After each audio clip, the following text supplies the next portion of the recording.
Ahaz, the king of the southern kingdom of Judah, was at war with the northern kingdom of Judah, a northern kingdom called Israel. But Israel had made an alliance with Syria.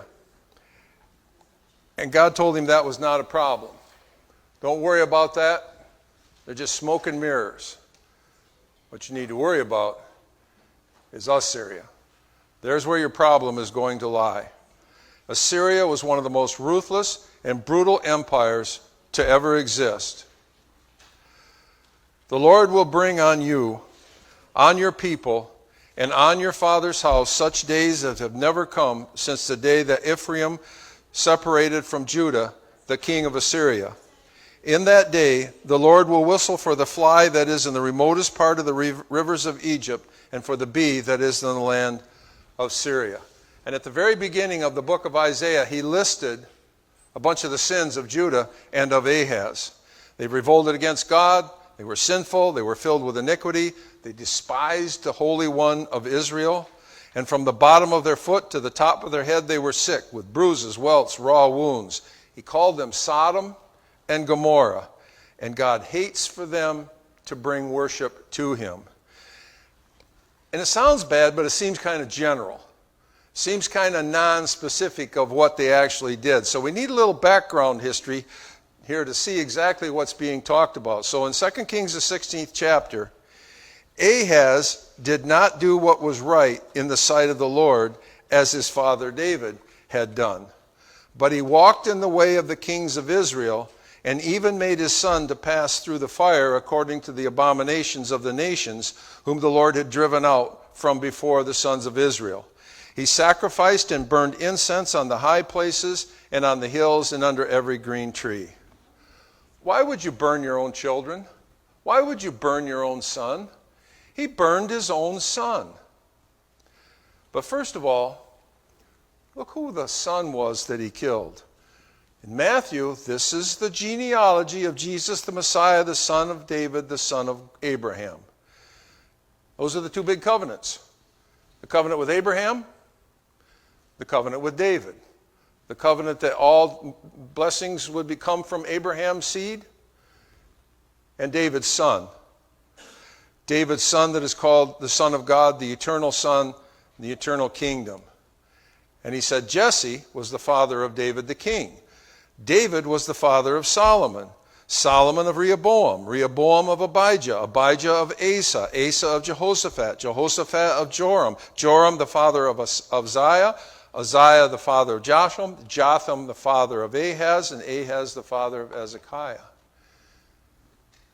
The son he killed is in the lineage of David. The son he killed is in the lineage of Jesus. We're looking for the son of David. We're looking for the fulfilled son of David, and he killed one of them. He murdered one of them. He burned him on the altar of Moloch. Azad killed the son of David, the descendant of David. Ahaz killed the living line promise of God. And why? Why did he do it? He did it to keep his own throne. The murder of children is to sacrifice the future on the altar of the immediate security. Why do people kill children? They've done it all the way through history. They do it to protect themselves. They do it for their own convenience. This is why children are murdered, and this is why he murdered his children. Ahaz's purpose was to kill the son to save himself. And when Abraham took Isaac to Mount Moriah, it was God demonstrating that it's not going to work that way. There's going to be a sacrifice, but it's not going to be the way the rest of the nations and the west of the world thinks. God will provide the sacrifice. God will provide the son. But Ahaz killed him. Ahaz sacrifices his own here. Judah's failure, God's redemptive plan to save himself.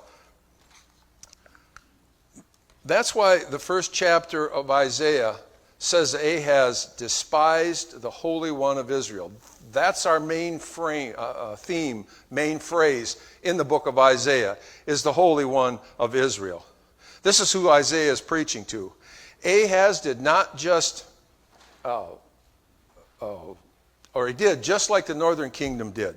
The northern kingdom never had a reformer. It never had a good king. It never had a king that even tried to come back to God.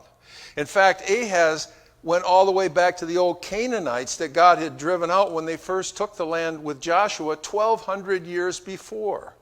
He'd gone all the way back to the most evil thing where God told them to actually exterminate those people.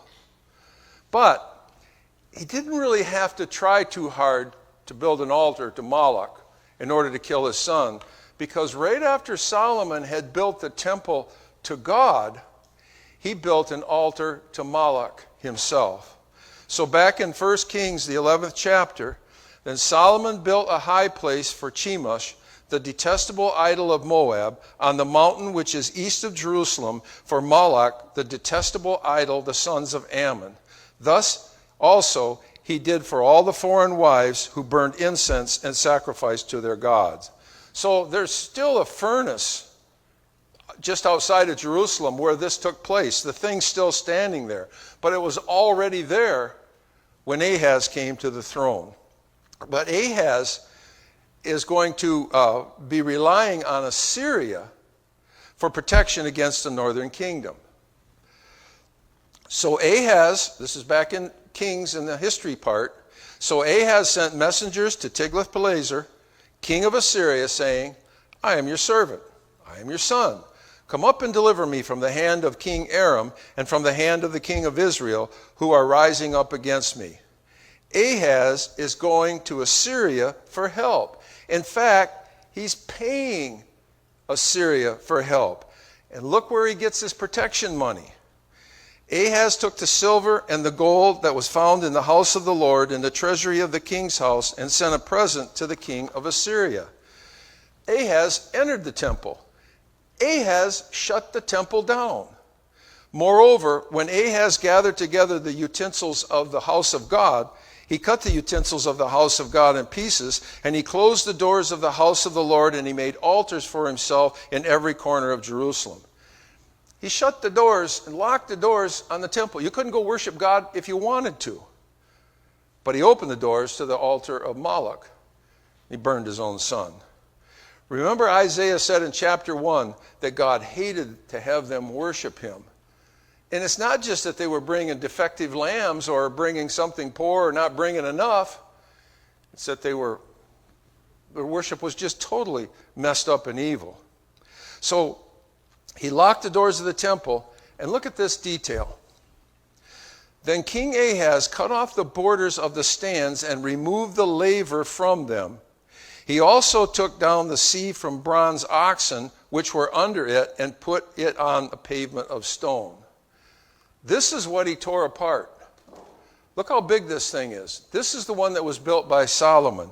It was 15 feet in diameter. It was nearly 50 feet around, and it was 7 feet deep. It was over a man's head. So when the priests came in, there were a bunch of these other smaller lavers where they would wash the sacrifices and things. But this is the one where they washed the priests. They baptized themselves before they went into the temple. They washed themselves. He cut the feet off. You could not go purified into the temple even if he unlocked the doors, because he gave away the bronze away from this. Although Ahaz took a portion out of the house of the Lord and out of the palace of the king and the princess and gave it to the king of Assyria, it did not help him. Now, in the time of distress, this same King Ahaz became more and more unfaithful to God. 2 weeks ago, they found this over in a big ditch outside of Jerusalem. This is a tax notice, a delinquent tax notice from Assyria. They just found this thing. It's the only record of anything they ever found where Assyria was actually in Israel. And somebody didn't pay their taxes. And this is a tax notice, and it's delivered by the chief charioteer of Assyria. He's the official guy that's coming to collect. How come you didn't pay your taxes? Ahaz was paying taxes to him. This probably takes place later during Hezekiah. We'll see that he refused to pay the taxes, and that's when Assyria came down on him. But this tax notice is proof that they were paying a tribute. They were paying payments to Assyria, And they came down and said, taxes are overdue. You got to pay your protection money. You have to pay your taxes. So why does God continue to deal with Ahaz and these people? You burned your son. You're going off to the enemy. You shut down the temple. You're cutting everything up. Why does he continue to deal with these people? He doesn't with Israel in the northern kingdom. He doesn't deal with them anymore. They're gone. He destroys them. In fact, he takes them out of the land. And Assyria brings other people and puts them in there and divides that land until they're not pure anymore. And all the way up to the time of Jesus, everybody was walking around those people because they were half Jew and half something else. They're gone. Why does he continue to deal with Ahaz and Judah? Because of the line. Because of the promise to David. Because they have to have Judah to get Jesus to the cross. That's why he's there, because of the line. Now I want to jump ahead a few chapters to the time of Hezekiah and show exactly why. God said, for I will defend this city to save it for my own sake and for my servant David's sake. Two reasons he gives here why he's going to protect this place. When it should have been destroyed, it was as evil as the Canaanites. As evil as the Canaanites. And yet he's going to protect it. He's got two reasons here. It's because of God himself, God's own character, God's own self, and because of the covenant with David. Remember when God was going to destroy Israel over the golden calf incident back in Exodus? Told Moses to step out of the way. And Moses talked to God. And Moses gave God these two reasons. Do you remember what he said to God on that occasion back then? Moses gave the same two reasons. God's own self and God's covenant. He said what Egypt will say about what you did and the covenant that you made. And so in Exodus 32, Moses said, why should the Egyptians speak, saying, with evil intent he brought them out to kill them in the mountains and to destroy them in the face of the earth? Egypt is going to call God evil. Don't kill these people. You just told them you were going to bring them out so they could worship you and you were going to take them to this land, and now you kill them out there and Egypt's going to say, we were right all along, God's evil.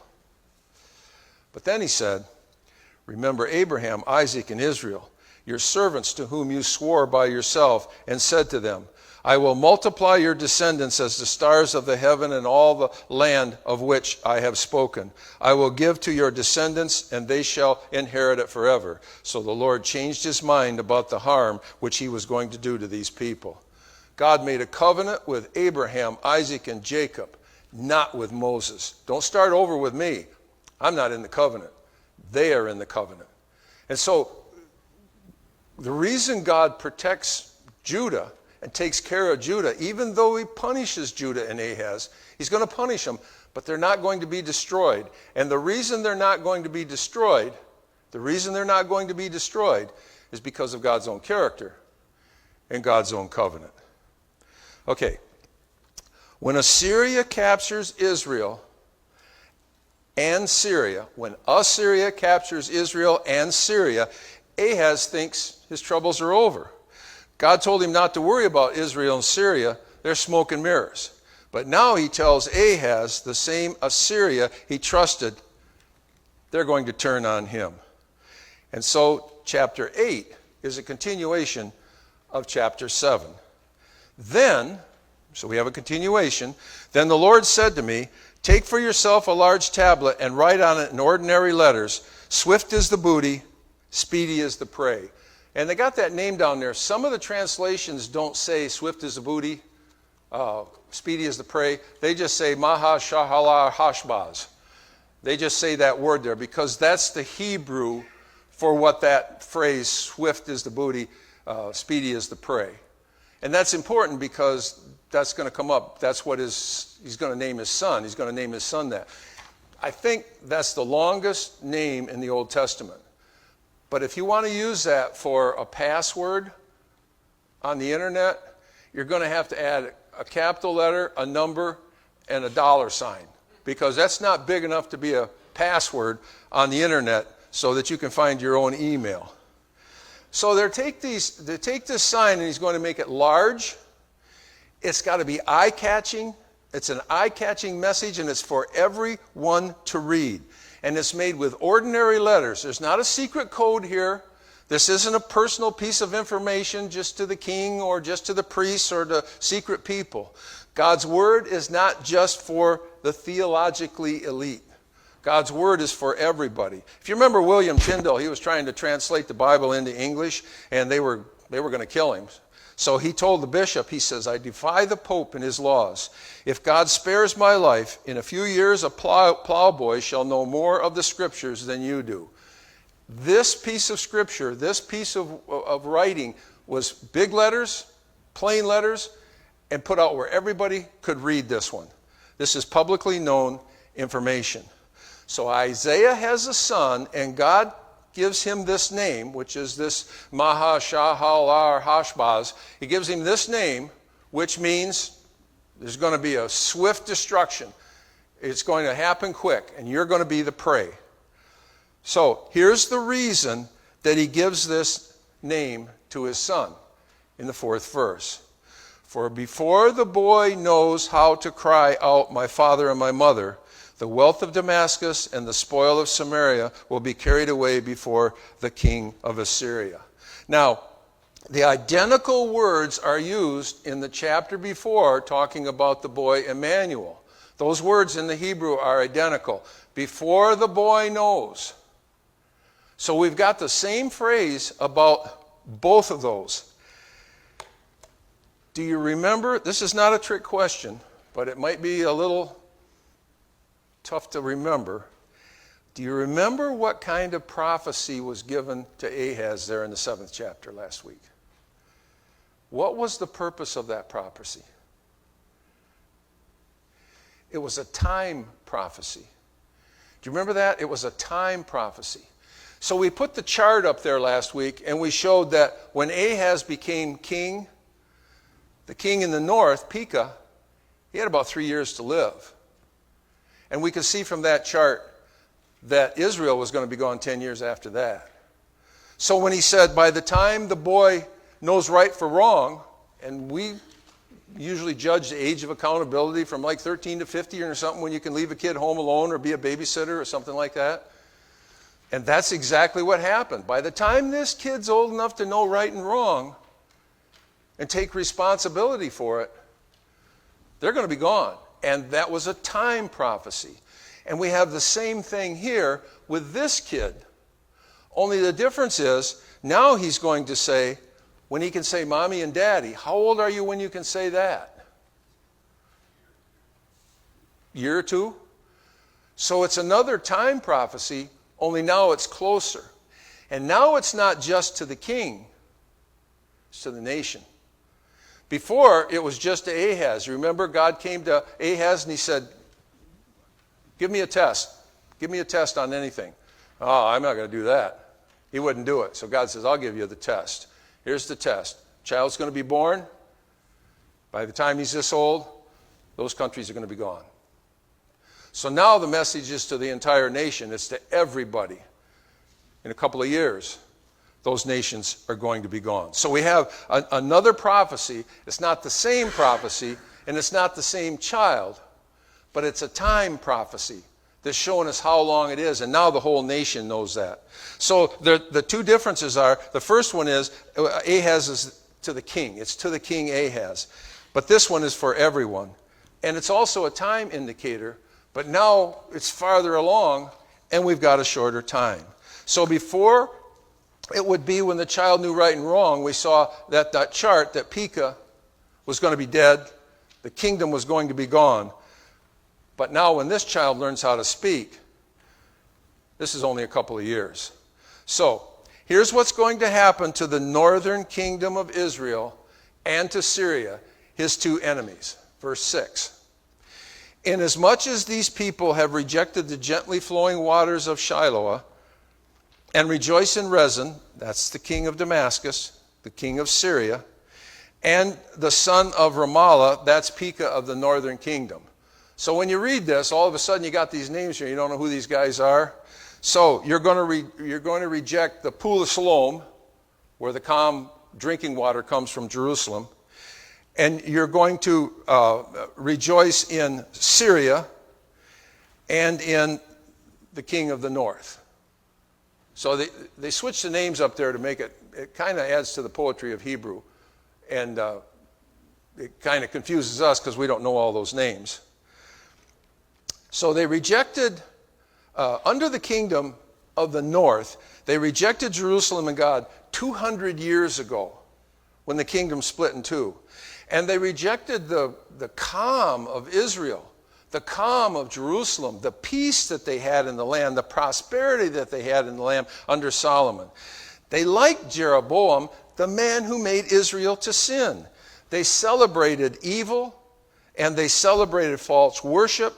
They celebrated the false paganism of Syria and Assyria, and eventually the paganism of the ancient Canaanites.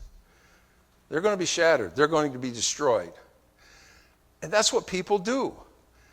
This is what everybody does. They wind up going to what they feel and what they like rather than what is true and what works.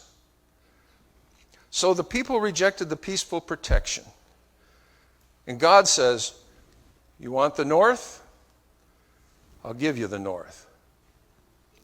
Now, therefore, behold, the Lord is about to bring on them a strong and abundant waters of the Euphrates, even the king of Assyria in all his glory, and it will rise up over the channels and over the banks. So Israel, the north, is going to drown. It's going to drown in the floodwaters of Assyria. The northern kingdom is gone. But look what happens next. We have a then. Then, after that happens, it will sweep into Judah. When Israel is gone and conquered and hauled off, then Assyria is going to come after Judah. And it will overflow and pass through, and it will reach even to the neck. And the spread of its wings will fill the breadth of your land, O Emmanuel. Big verse here. If it goes to the neck, what happens to the head? It stays alive. Judah's still going to be able to breathe. It's going to be bad. When the water gets up here, it's frightening. I used to work with a guy.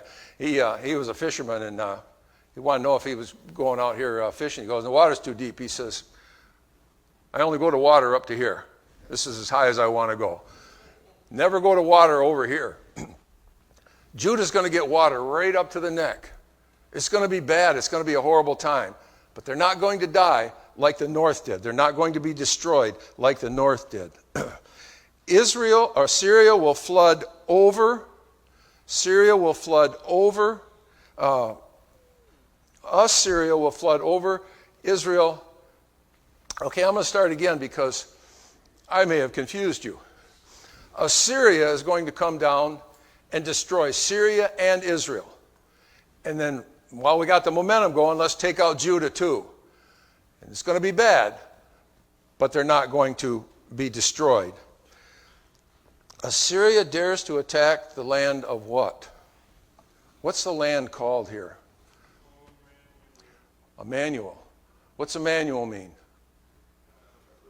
Who was Emmanuel before in the 7th chapter? Emmanuel is eventually going to be Jesus. Here it's called the land. Why are they not going to be destroyed? Because they're the land of Emmanuel, just like Doug said. This is the line. This is the history. This is the storyline of the Bible. You're going to be punished, but you're not going to be taken away. Whose land is this? It's the land of Emmanuel. It's the land of God with us. Judah will survive. Israel will not. So God tells them what's going on, and it's bad, but he gives them hope. Be broken, O peoples, and be shattered, and give ear, all remote places of the earth. Gird yourselves and be shattered. Gird yourselves and be shattered. Repeats that part twice. Devise a plan, it will be shattered. State a proposal, it will not stand. Because of Emmanuel. Because God is with us. So the nations of the earth can come at Judah all they want. They can plan all they want. They can shatter all they want. But it's never going to happen. Why? Because of Emmanuel. because of God with us. So now he's talking to Syria, Assyria, and Israel, and Egypt, and all the nations that are coming after Judah. They're all going to be thwarted.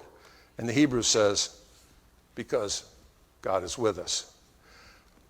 And then he says something here, and I want us to hold on to this verse. It says, bind up the testimony, seal the law among my disciples. This is really an important verse because when we started this class, we started showing how the source critics all said Mark must have got his information from somewhere else. Well, the source critics have really torn up Isaiah, actually before they went after Mark. And they do this by dividing Isaiah into 2 or 3 parts. And the first place they divide it is in the 40th chapter, where Mark starts and says it's Isaiah. So they call that the Deutero-Isaiah theory. There's 2 different Isaiah authors. One of them was written maybe 200 BC, and it was a compilation of a bunch of different guys that put this all together, and Isaiah didn't write it. And the reason they say Isaiah didn't write it, because all this stuff happened 100 years after Isaiah died. So he couldn't have written it. But Isaiah tells us what he's doing right here. This is the key. He says, bind up the testimony, seal it among my disciples.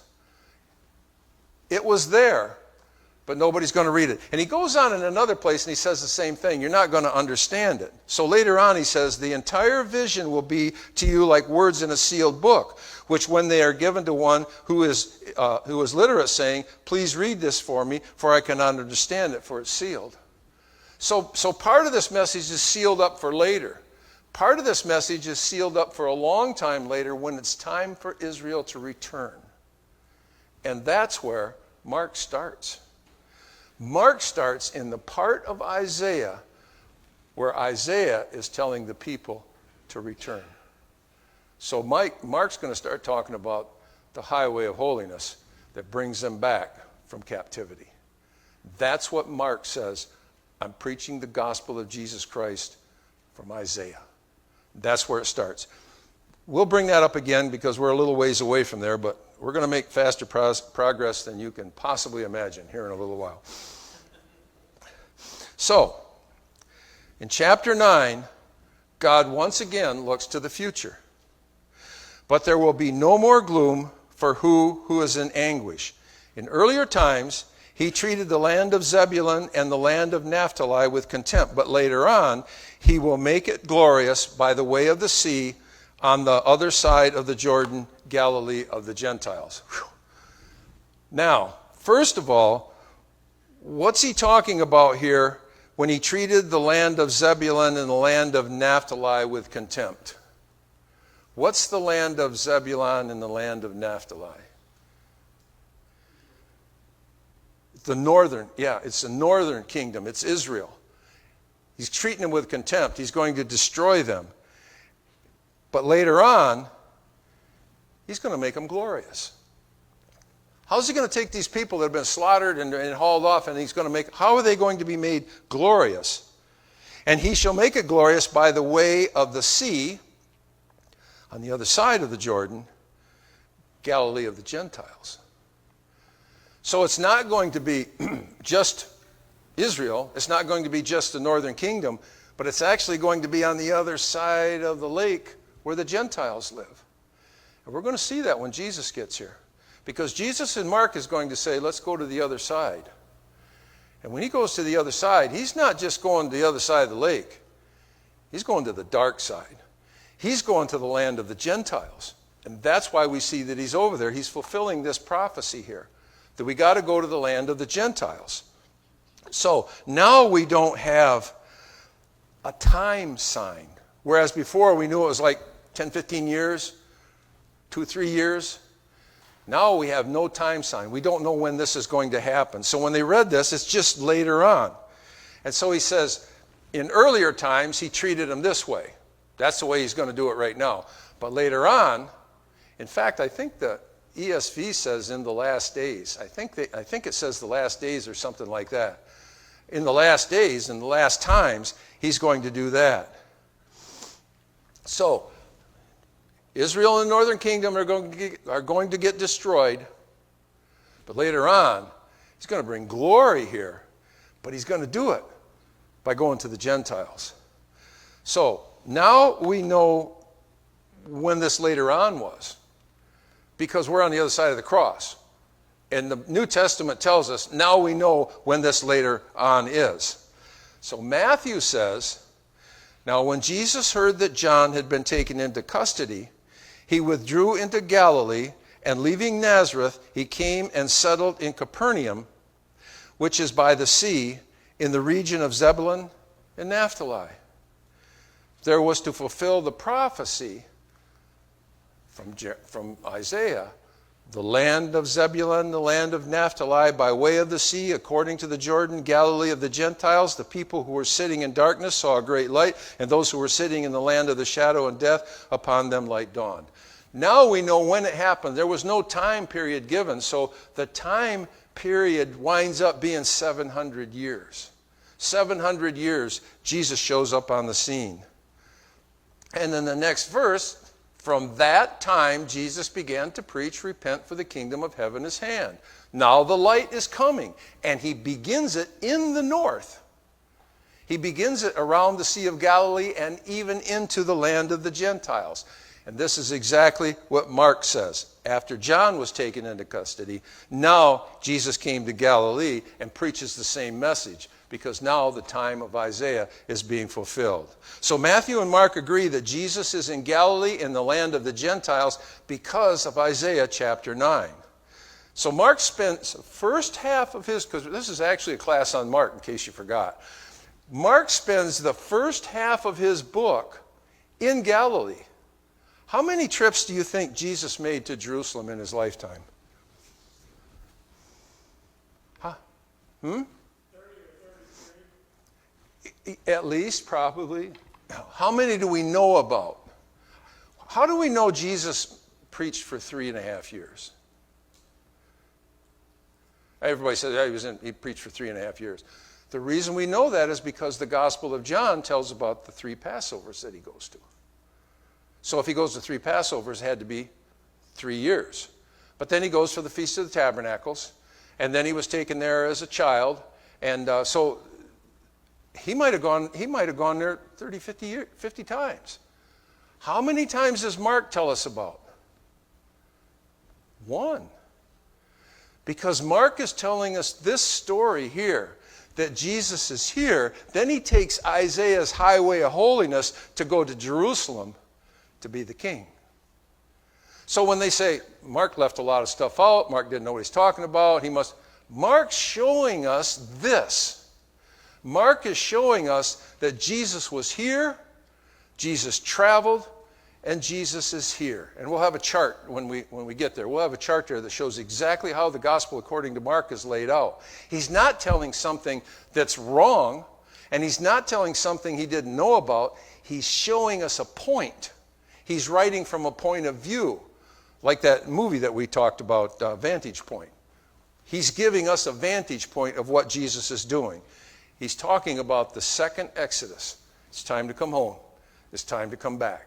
The first Exodus, they left out of Egypt. The second Exodus, they left out of the rest of the world. So, the people who walk in darkness will see a great light. Those who live in the dark land, the light will shine upon them. Who are the people who live in a dark land, who live in darkness? The Gentiles. And so what does he do? He starts out, even though the message is to the Jews first, he starts dealing with the Gentiles right there from the very beginning. You shall multiply the nations and shall increase their gladness. They will be glad in your presence. Who's the you here? Who's he talking to? This is the tricky stuff. You have to read real close. You read all the little prepositions and all the little verbs and all the little connecting words, and then the Bible starts to make sense. It's not just written helter-skelter. A little tricky to see sometimes. Who's the you? No. Judah. It's Judah. He's talking to Judah. And we know that when we get down to verse 6, because he's going to say, unto us a child is born. Unto who? Unto Judah and Jerusalem. So we know who he's talking about here. The you here is Judah and Jerusalem. The covenant with Abraham, Isaac, and Jacob was to do what? What's the one thing that's repeated in that covenant of Abraham, Isaac, and Jacob? Multiply. Go to the whole world and multiply. It was never to be just Israel's family. It was never just to be Abraham's family. You will bless all the nations of the world. Your seed will be multiplied through all nations of the world. Here's one example. One example here. Sojourn in this land, and I will be with you and bless you. For you and your descendants I will give all these lands, and I will establish the oath which I swore to Abraham, and I will multiply your descendants as the stars of the heaven, and I will give your descendants as the lands. By your descendants all the nations of the earth shall be blessed.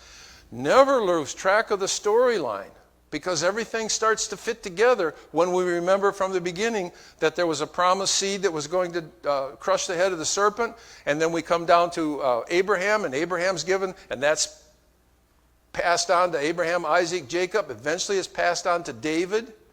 So we got this storyline that's going on here in the Bible, and when we lose that, we start to miss what's actually going on. So how is this going to be accomplished? How are the whole world going to receive this blessing of salvation? Is it going to be with temples and sacrifices? It's going to be with a son. Don't kill the son. It's the son we're looking for. It's always to be accomplished with the son. It's always to be accomplished with the seed. Most of the time, when Abraham and Isaac and Jacob are given the promises of the descendants, and through your descendants, and through your descendants, in the original, that's singular. It's always singular. And it's always the word seed. Our translators do us any favors. If we started reading exactly what it said there, then there's going to be a seed. There's going to be a seed. It's a singular seed. And when Paul gets down to the end of the Bible, he says that seed was singular. That seed was Christ. That's what they're supposed to be looking for all along. So, for a child will be born to us, to Judah. A son will be given to us, a boy. It's not going to be a girl. It's going to be a boy. The government will rest on his shoulders. It's going to be a kingdom. And his name will be called Wonderful Counselor, Mighty God, Eternal Father, Prince of Peace. That's new. There will be no end to the increase of his government of peace on the throne of David and over his kingdom, to establish it and to uphold it with justice and righteousness from then on and forevermore. This is kind of a Christmas verse. Everybody reads this at Christmas time. No idea how it fits into the Bible. Do you see how it fits into the Bible?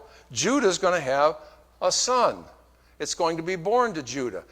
He's going to have a name that nobody's been given before. What do we do with that? He's called Mighty God.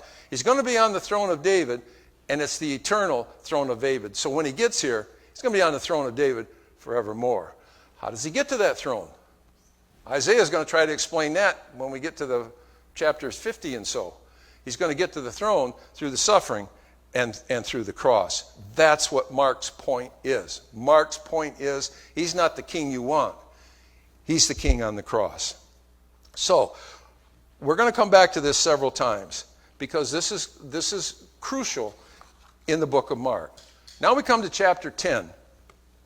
Assyria is the one Ahaz, king of the south.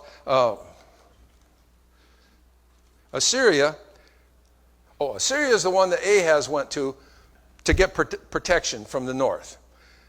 Assyria then is going to be used by God to take them and to punish Ahaz.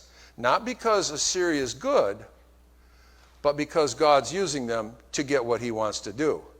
So he says to them, "Woe to Assyria, the rod of my anger, and the staff in whose hands is my indignation. I send it against the godless nation and commission it against the people of my fury to capture booty, to seize plunder, and to trample them down like the mud in the streets." Assyria is being used as a rod of punishment for northern Israel. But they're not good. They're not righteous. So it will be that when the Lord has committed his work on Mount Zion and on Jerusalem, he will say, I will punish the fruit of the arrogant heart of the king of Syria and the pomp for his hardiness. So, Assyria's coming down there, and what happens when you win? What happens when you win? You think you did the right thing. If things turned out right, I did the right thing. No idea that it might have been an accident, or no idea that somebody else might have been helping you on the side and you didn't know it, or it was just dumb luck. You don't know why this happened. Assyria thinks, and you take credit. And Assyria thinks they did it on their own. He goes on here, and he said, for he has said, by the power of my hand and by my wisdom I did this, for I have understanding, and I removed the boundaries of the peoples.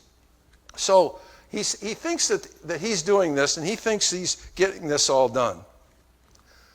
But Isaiah explains this.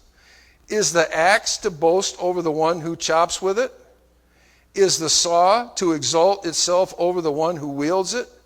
It would be like a club wielding those who lift it, or a rod lifting him who is not wood. So the axe can stand there and say, you see that pile of wood I just cut up? No, you didn't. You were an instrument. Some guy been beating on you for a week. Assyria thinks they did it on their own, and they will be destroyed.